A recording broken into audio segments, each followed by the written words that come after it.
Assalamualaikum warahmatullahi wabarakatuh.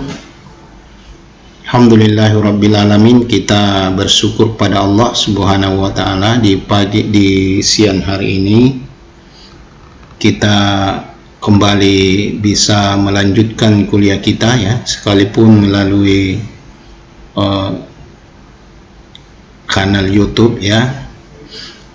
Dan saya kira insyaallah ya, tanpa mengurangi nilai melalui perkuliahan online ini, insyaallah apa yang kita harapkan insyaallah masih bisa kita capai. Baik, ananda sekalian, kuliah ekonomi manajerial pada kesempatan ini kita akan berbicara tentang eksternalitas dan regulasi. Eksternalitas dan regulasi. Teori tentang regulasi yang menyangkut kepentingan masyarakat atau publik atau public interest theory of regulation itu menyatakan bahwa regulasi pemerintah itu dilakukan untuk mengatasi kegagalan pasar sehingga dapat menjamin sistem perekonomian beroperasi secara konsisten dengan kepentingan publik. Kegagalan pasar itu diakibatkan adanya eksternalitas dan kekuatan monopoli dalam pasar dan dalam pasar persaingan yang tidak sempurna. Nah, kita mulai dengan kebijakan yang mengatasi persaingan. Eksternalitas atau externality adalah efek samping yang merugikan atau menguntungkan oleh perusahaan atau orang yang tidak secara langsung terlibat dalam produksi dan konsumsi.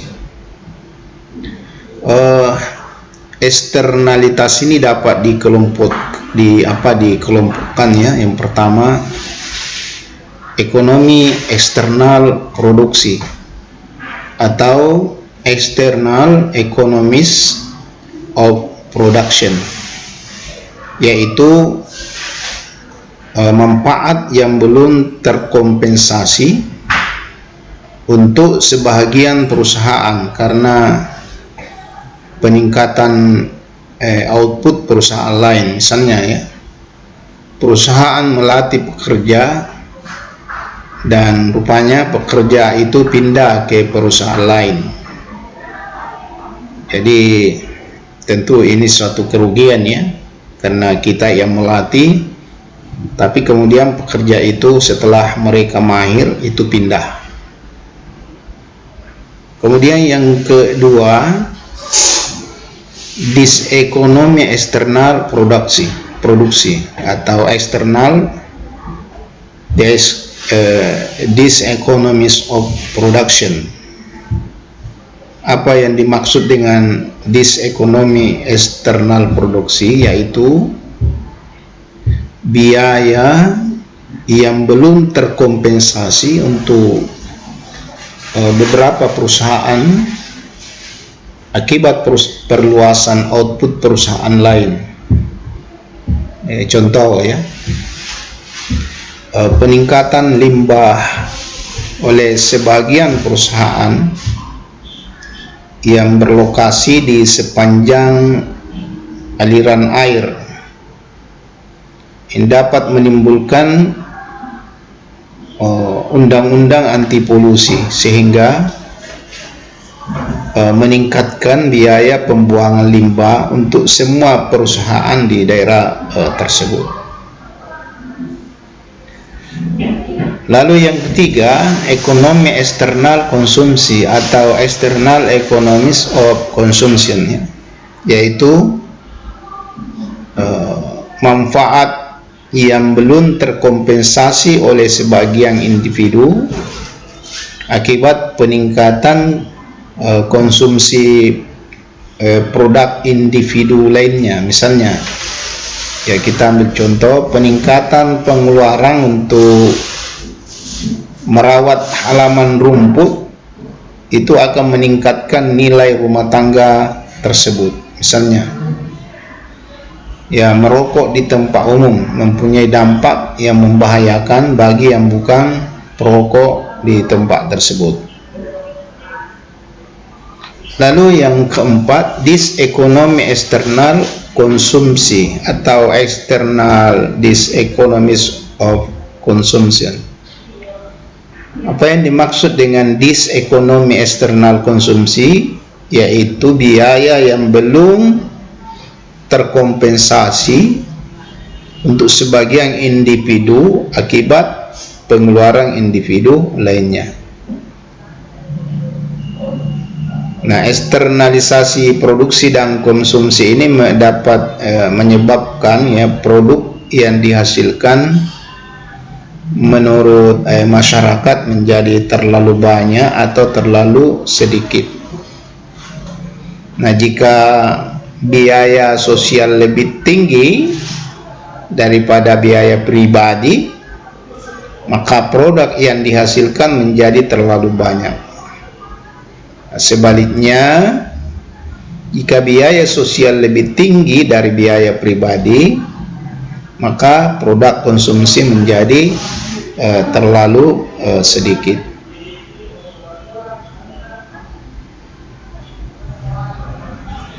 Nah, sekarang kita lihat bagaimana kebijakan mengatasi eksternalitas. Nah, kebijakan untuk mengatasi eksternalitas ini itu dapat dilakukan dengan beberapa cara ya. Misalnya, ada regulasi atau larangan pemerintah. Jadi regulasi atau larangan pemerintah. Apa maksudnya di sini? Pelarangan ini sungguhnya bertujuan untuk meningkatkan ekonomi eksternal, sehingga disekonomi eksternal itu dapat dihindari. Sementara itu, regulasi adalah izin kegiatan yang menimbulkan eksternalitas. Namun, regulasi secara langsung dengan menetapkan teknik produksi yang membatasi disekonomi eksternal seringkali tidak efisien ya.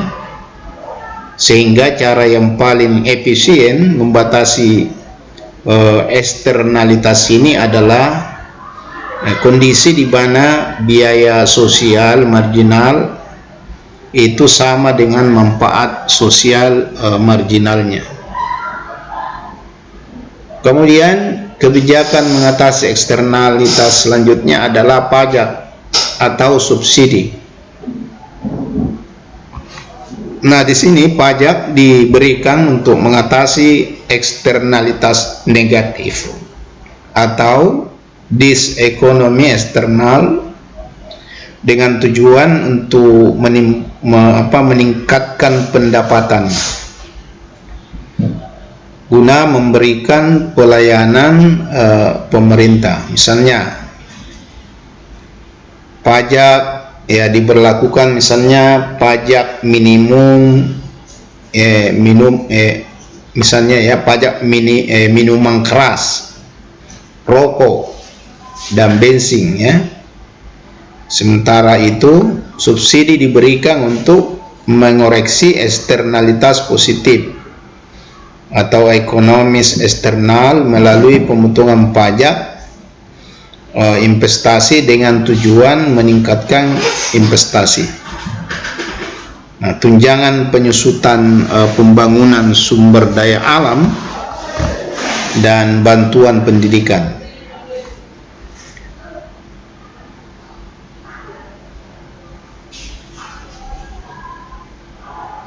Kemudian ada pembayaran sukarela.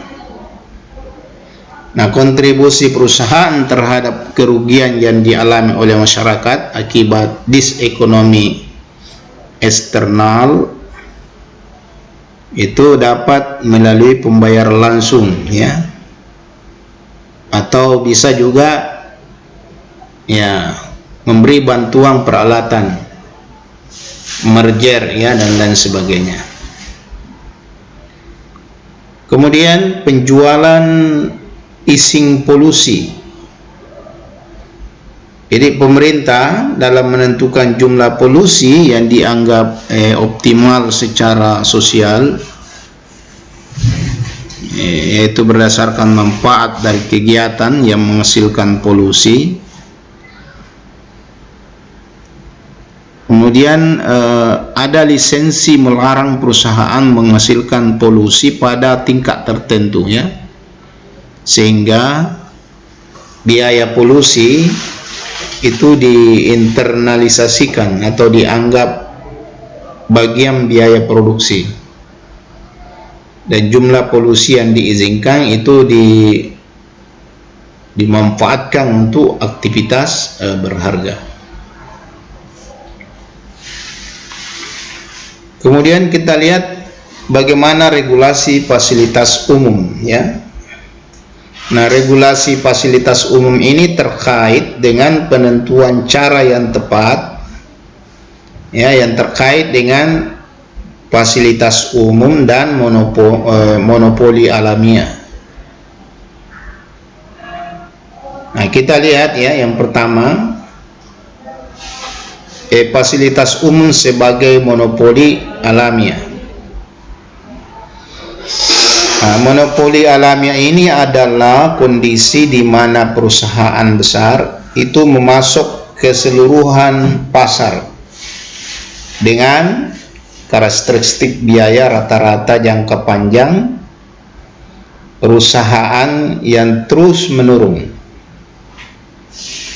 Nah, monopoli alamiah itu terjadi saat biaya per unit perusahaan besar itu lebih rendah dari perusahaan-perusahaan kecil yang lainnya, sehingga menyebabkan perusahaan kecil tersebut keluar dari industrinya. Ya, misalnya fasilitas umum yang diberikan oleh perusahaan listrik, ya, gas, air, dan transportasi lokal. Di sini pemerintah memberikan izin satu perusahaan beroperasi dalam pasar tersebut karena lebih dari perusahaan, ya, kalau misalnya lebih dari satu perusahaan itu akan menyebabkan biaya per unit menjadi terlalu mahal. Tetapi dengan menetapkan regulasi atas harga dan kualitas jasa yang diberikan, sehingga perusahaan hanya memperoleh tingkat pengembalian investasi normal. Ini tentu setelah dikurangi dengan faktor risiko.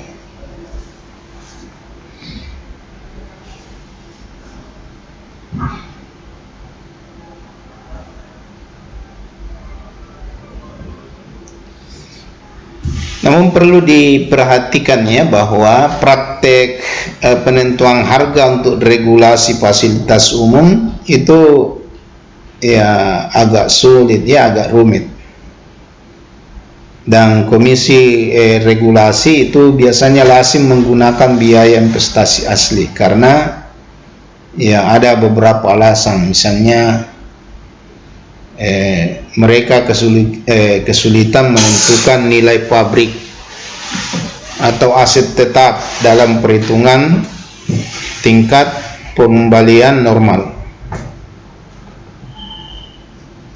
Alasan berikut yang kedua adalah elastisitas permintaan yang berbeda-beda, ya, untuk memasok beragam kelas konsumen.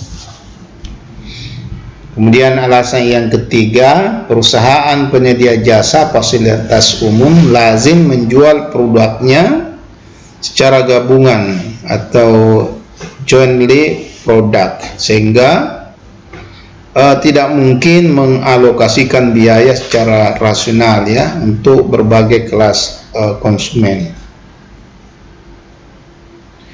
Nah, di samping itu regulasi itu dapat menyebabkan inefisiensi.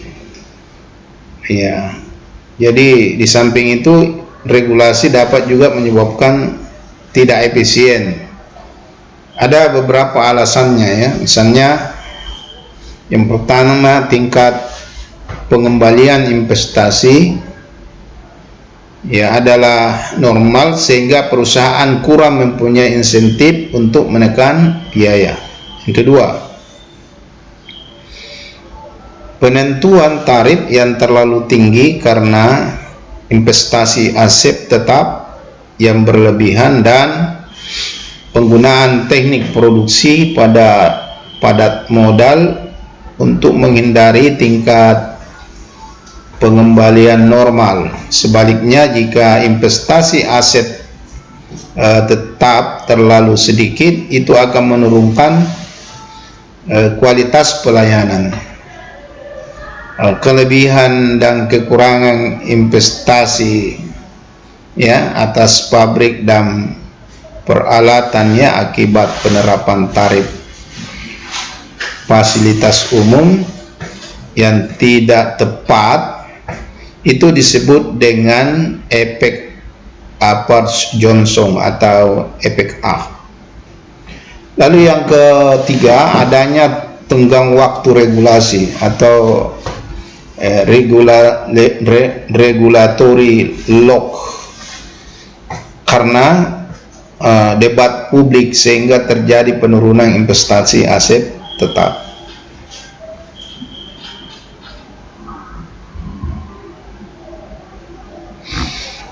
Kemudian antitrust, regulasi struktur pasar dan perilaku bisnis.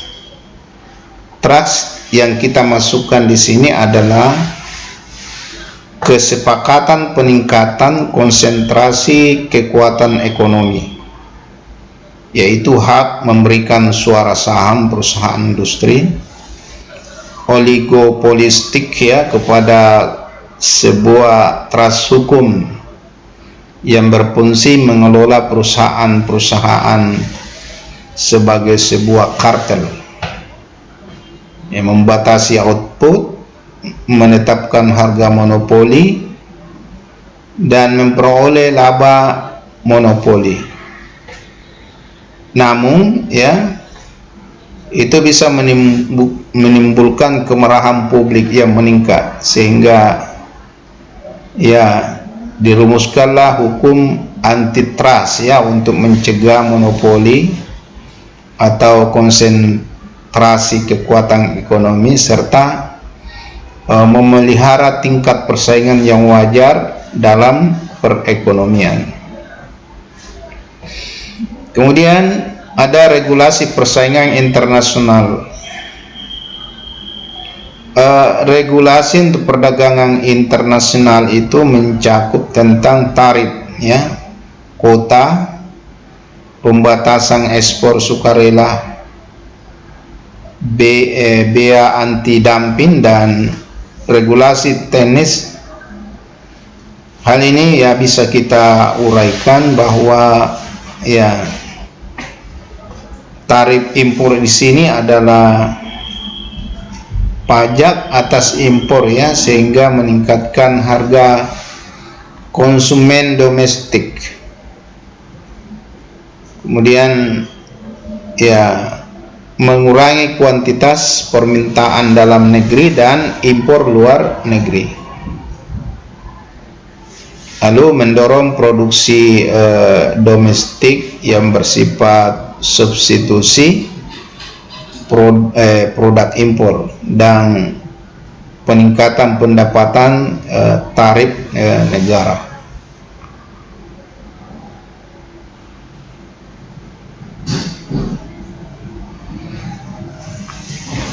Kemudian kuota impor ya, apa yang dimaksud dengan kuota impor?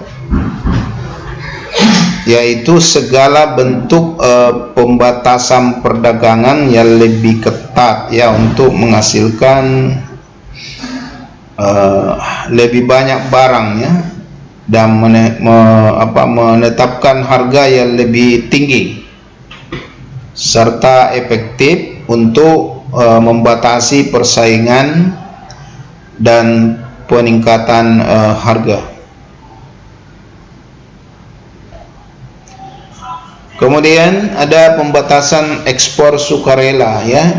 Ini adalah bagaimana sebuah negara pengimpor itu dapat mempengaruhi negara lain ya, untuk mengurangi ekspor produk secara sukarela ya, karena mungkin ya produk tersebut mengancam ya keberadaan industri domestik.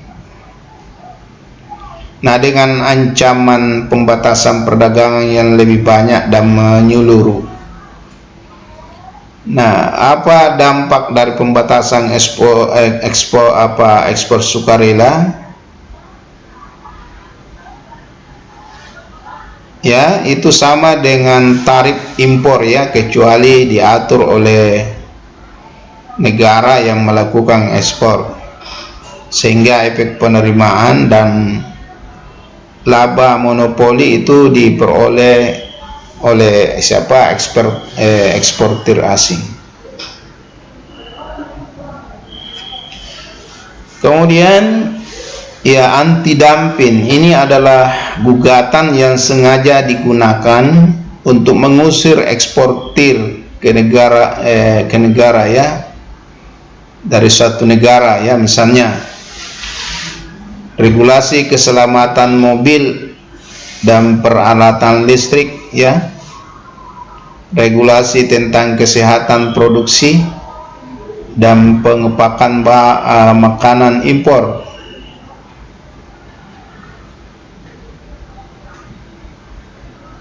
Persyaratan label asal dan kandungan yang semuanya itu bertujuan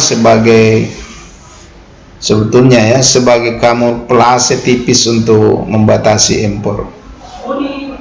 Ya, jadi ada beberapa cara ya, terutama untuk membatasi impor ya ke dalam negeri. Nah, ini bisa terutama tentu gunanya untuk melindungi produk-produk dalam negeri, anti dumping ya. Nah, saya kira itu kuliah kita ya pada kesempatan ini saya cukupkan. Mohon maaf ya atas segala kekurangan. Saya tetap berharap ya Ananda dari tadi mencatat mulai dari awal sampai terakhir, kemudian catatannya itu di-upload di classroomnya sebagai tanda bahwa Ananda ikut perkuliahan kita pada hari ini. Baik, saya tutup ya dengan mengucapkan hamdalah. Nasrun minallahi wa fathul qarib wa basyiril mu'minin. Assalamualaikum warahmatullahi wabarakatuh.